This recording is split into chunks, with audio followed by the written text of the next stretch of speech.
कहानी की शुरुआत में हम 19वीं सदी के एक अमीर परिवार को देखते हैं जहां यूजीन नाम की एक खूबसूरत लड़की रहती थी। वो सबसे करीब अपने भाई से थी जिसे यूजीन की एक खास ताकत के बारे में पता था। दरअसल वो मरे हुए लोगों से बात कर सकती थी। जब वो आत्माओं से बात करती तो उसकी सांसें बेहद तेज हो जाती और उसका शरीर अजीब तरीके से हिलने लगता। अब तक ऐसा ज्यादा बार नहीं हुआ था, लेकिन उसकी बढ़ती उम्र के साथ ये घटनाएं भी बढ़ने लगी। एक रात वो अपनी दादी को सुला रही थी जब उसकी दादी ने उससे पूछा कि क्या वो किसी अंतिम संस्कार पर जाकर आई है। इस बात पर यूजीन बोली, हाँ दादी, बहुत मजा आया, वहाँ पर ना बहुत सारे लोग थे। दादी यूजीन की इस अजीब सी बात को सुनकर भौचक्की रह गई। अपने कमरे में लौटते हुए यूजीन को हॉल से कुछ फुसफुसाहट सुनाई दी। उसने झांक कर देखा कि उसका भाई किसी और आदमी के साथ प्यार भरे पल गुजार रहा था। उसे देखकर वो हंस पड़ी और अपने कमरे में लौट आई। अगले दिन वो उसकी घोड़ा गाड़ी में बैठ गई और बाजार जाने की जिद करने लगी।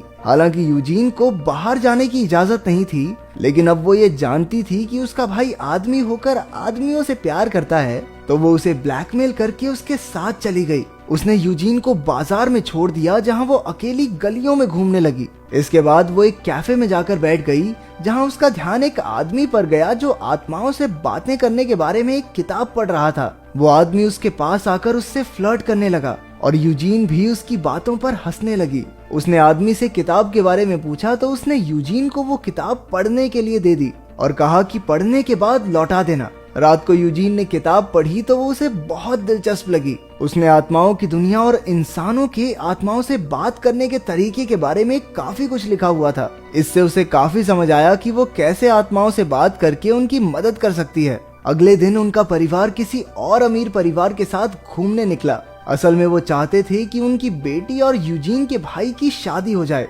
हालांकि यूजीन के भाई को उसमें कोई दिलचस्पी नहीं थी, लेकिन वो फिर भी उसे पसंद करने का नाटक करने लगा। यूजीन ने उनके बीच आने की कोशिश की तो उसके पिता ने उसे काफी डांट दिया। वैसे भी यूजीन के पिता उसे ज्यादा पसंद नहीं करते थे। वो बाकी अमीर लड़कियों की तरह सजने संवरने में टाइम नहीं बिताती थी। वो दयालु थी और उसके दिल में गरीबों के लिए हमदर्दी थी, लेकिन उसके पिता के हिसाब से ये चीजें अमीरों को शोभा नहीं देती। एक रात यूजीन अपनी दादी के बाल बना रही थी जब वो अचानक बीच में ही रुक गई और पागलों जैसी अजीबोगरीब हरकतें करने लगी। उसने बिना सोचे समझे एक बक्सा खोला और सारा सामान इधर उधर बिखेर दिया। आखिर में उसने एक हार बाहर निकाला जिसे देखकर उसकी दादी हैरान रह गई, क्योंकि ये हार यूजीन के दादा ने उसे तोहफे में दिया था, जो कि 40 साल पहले गायब हो गया था। घर के सभी लोगों ने मान लिया था कि ये हार शायद चोरी हो गया है और अब तो बिल्कुल नहीं मिलेगा। दादी जानती थी कि यूजीन अलग है, लेकिन ये सब होना उसके लिए अच्छी बात नहीं थी।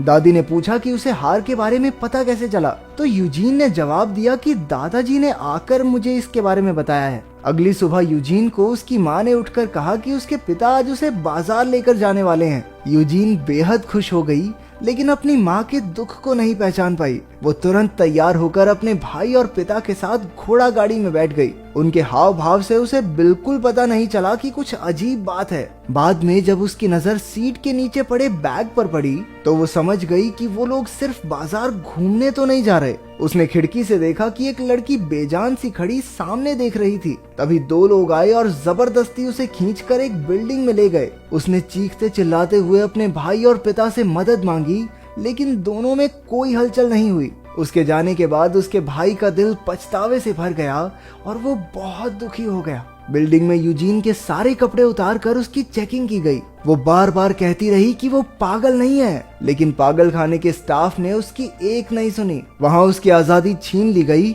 और उसका सिर्फ एक मकसद रह गया, खुद को नॉर्मल साबित करना। वहाँ बहुत सारी और औरतें भी थी जिनकी दिमागी हालत सच में ठीक नहीं थी और कुछ बेचारियों को अमीर लोगों ने झूठ बोलकर जबरदस्ती यहाँ फंसा दिया था। यहीं यूजीन की दोस्ती लुईस नाम की एक लड़की से हो गई। अगली सुबह लुईस को डॉक्टर्स अपने साथ ले गए। उन्होंने जबरदस्ती उसके ऊपर एक्सपेरिमेंट्स करने शुरू कर दिए, मानो वो कोई जानवर हो। जब वो नीचे गिरकर तड़पने लगी तब भी किसी को उस पर रत्ती भर दया नहीं आई। सिर्फ वहाँ की हेड नर्स जिनीवी को ही पेशेंट्स की परवाह थी। कुछ देर बाद वहाँ जूल्स नाम का एक डॉक्टर आया जो लुईस का ध्यान रखने का नाटक करने लगा। असल में वो नीच आदमी लुईस का फायदा उठाना चाहता था। उसने लुईस से झूठा वादा किया कि वो उससे शादी करेगा जैसे जैसे दिन बीतते गए यूजीन को और ज्यादा आत्माएं दिखाई देने लगी, लेकिन उसने अपनी असलियत सबसे छिपा कर रखी, नहीं तो ये लोग न जाने उस पर क्या क्या एक्सपेरिमेंट्स करते। लेकिन एक दिन उसने भरोसा करके नर्स जिनीव को ये बात बता दी। यूजीन ने कहा कि उसने जिनीव की मरी हुई बहन से बात की है और फिर कई बातें बताई जो सिर्फ जिनीव ही जानती थी। उसकी बातें सुनकर जिनीव के तो होश ही उड़ गए। अगले दिन यूजीन का आखिरी टेस्ट होना था।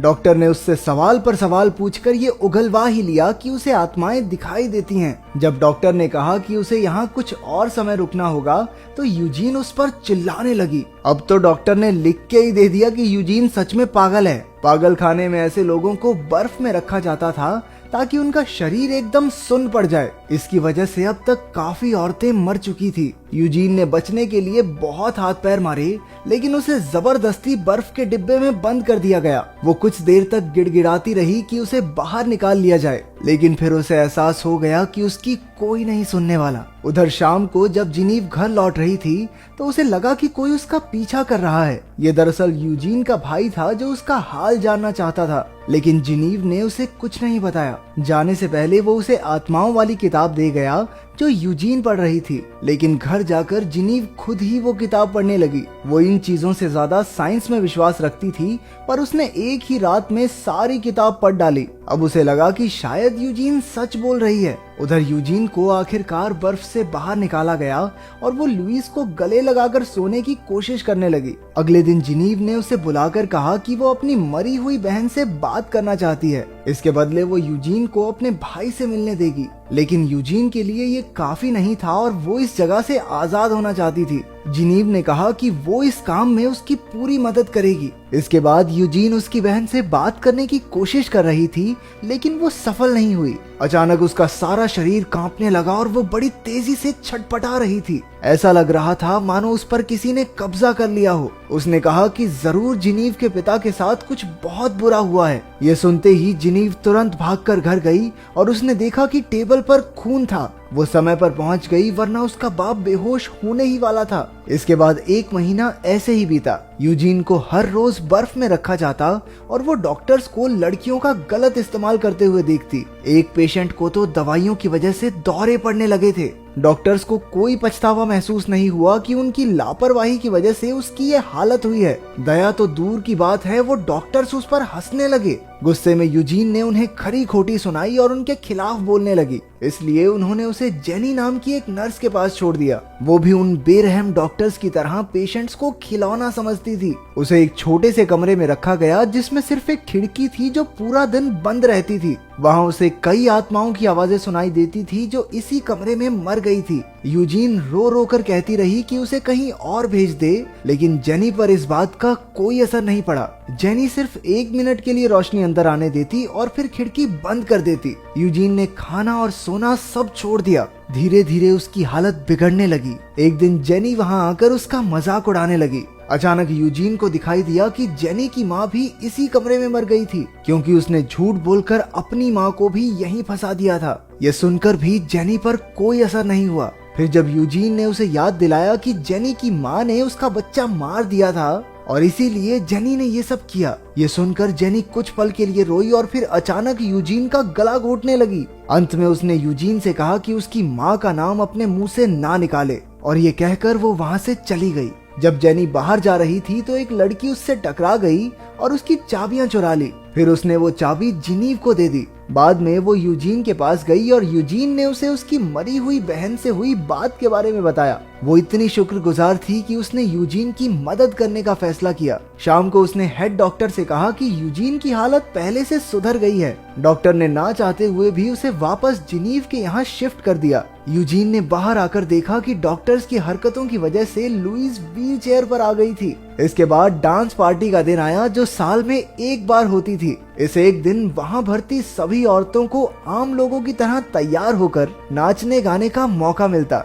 जिनीव ने यूजीन के भाई को भी वहाँ बुला लिया। यूजीन अपने भाई से इतने साल बाद मिली, लेकिन उन दोनों को अनजान होने का नाटक करना पड़ा। वहीं दूसरे कमरे में वो बेगैरत डॉक्टर्स अपने औहदे का फायदा उठाकर लड़कियों का फायदा उठाने की कोशिश कर रहे थे। जूल्स भी लुइस को लुभाने आया। मौका देखकर यूजीन और उसका भाई मेन गेट से भागने लगे। जेनी उन्हें पकड़ने ही वाली थी कि बाकी औरतों ने उसका गला घोंटकर उसे मार डाला। इसके बाद तो सारी औरतें हाथ धोकर डॉक्टर्स के पीछे पड़ गई और एक एक करके उन्हें मारने लगी। लुइस ने भी जूल्स का गला दबाकर उसे सबक सिखाया। बाहर जिनीव ने यूजीन के साथ भागने से मना कर दिया और बाकी पागल औरतों की सेवा के लिए वहीं रुक गई। कुछ महीने बीत गए और अब यूजीन एक अलग शहर में अपनी नई दुनिया बसाकर रहती है। एक बहुत लंबे समय के बाद उसकी जिंदगी में फिर से खुशियां लौट आई थी। अगर वीडियो पसंद आई तो लाइक कर देना, चैनल को सब्सक्राइब कर देना। मिलते हैं अगली वीडियो में।